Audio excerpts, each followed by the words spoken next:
मधुपुर गांव में एक गरीब परिवार रहता था। परिवार में राहुल, उसकी पत्नी नंदिनी और उनका एक बेटा अमन रहता था। अजी देखो, एक दिन हमारा बेटा एक बड़ा ऑफिसर बनेगा।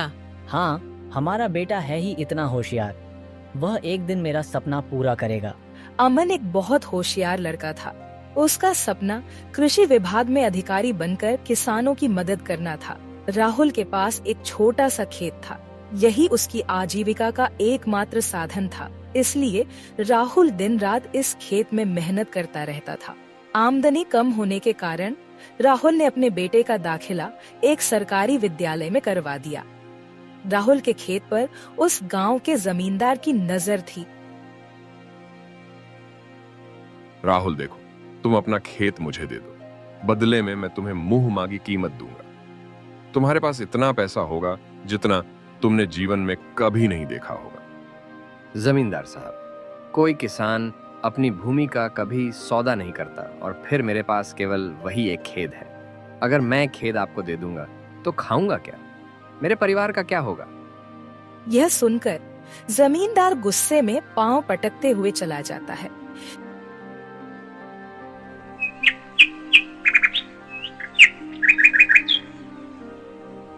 वैसे पहले भी कई बार जमींदार खेत के लिए राहुल से कह चुका था, लेकिन इस बार जमींदार के सम्मान को ठेस लगी। अगले दिन राहुल अपने फसल को मंडी ले जा रहा था।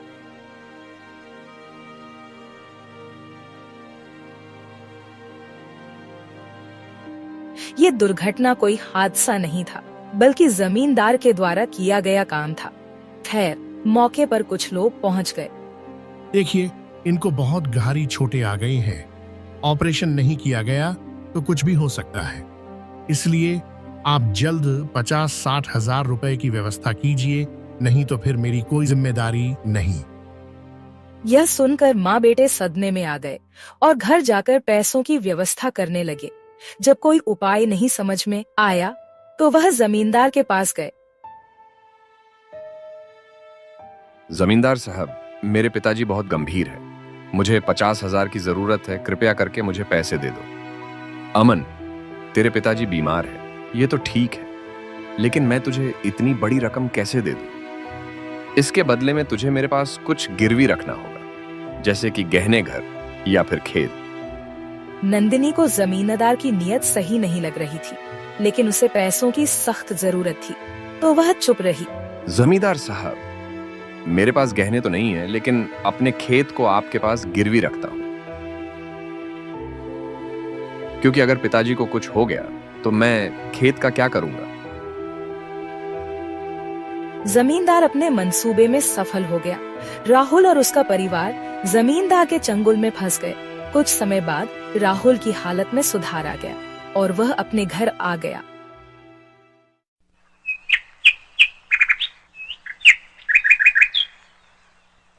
धीरे धीरे फसल बोने का भी समय आ गया, लेकिन राहुल इस हालत में नहीं था कि वह खेतों पर काम कर सके। इसलिए अमन ही दिन रात खेतों पर काम करता है। ज्यादा काम होने के कारण अमन का स्कूल जाना छूट गया। उसके सारे सपने टूट गए। माँ, अब कुछ ही दिनों में हमारी फसल तैयार हो जाएगी। हम उसको बेंच देंगे और जमींदार का आधा कर्ज भी दे देंगे। जब फसल कटने वाली थी, तब अचानक बरसात होने लगी और खेतों में तो इंद्रदेव का कहर बरस रहा था। सारी फसल डूब गई।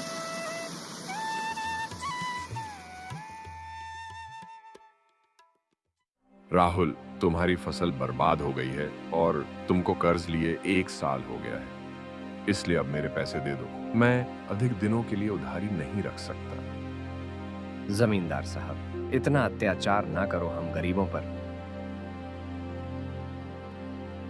मेरी फसल खेत में ही सड़ गई है। मेरे पास तो अनाज की भी कमी है, फिर मैं इतने पैसे कहां से दूंगा? राहुल के गिड़गिड़ाने कर जमींदार पर कोई खास असर नहीं हुआ और उसने राहुल को केवल 10 दिनों का अवसर दिया। जमींदार की धमकी सुनकर राहुल दोबारा बीमार हो गया।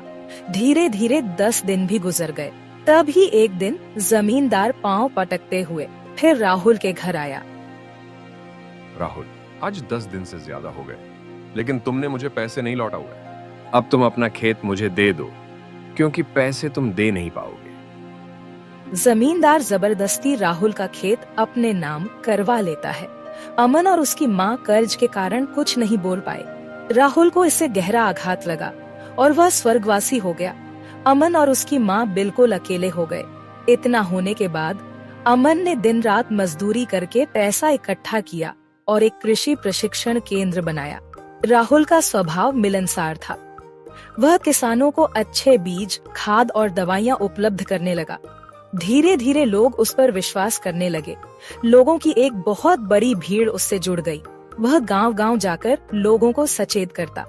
भाइयों, आप लोग अपनी फसल केवल मंडी में बेचो, क्योंकि वहां उसका सही मूल्य मिलता है, और कर्ज केवल बैंकों से लो, क्योंकि बैंक कम ब्याज पे लोन देता है और धोखा भी नहीं होता। धीरे धीरे लोग जागरूक हो गए और जमींदार के पास जाना छोड़ दिया, जिससे जमींदार बिल्कुल बेकार हो गए। अमन का कृषि केंद्र भी अच्छा खासा चलने लगा। उसकी आर्थिक स्थिति सुधर गई और लोगों की सेवा करने का सपना भी पूरा हो गया। इसके साथ ही जमींदारों को उनकी तुष्टता का फल भी मिल गया।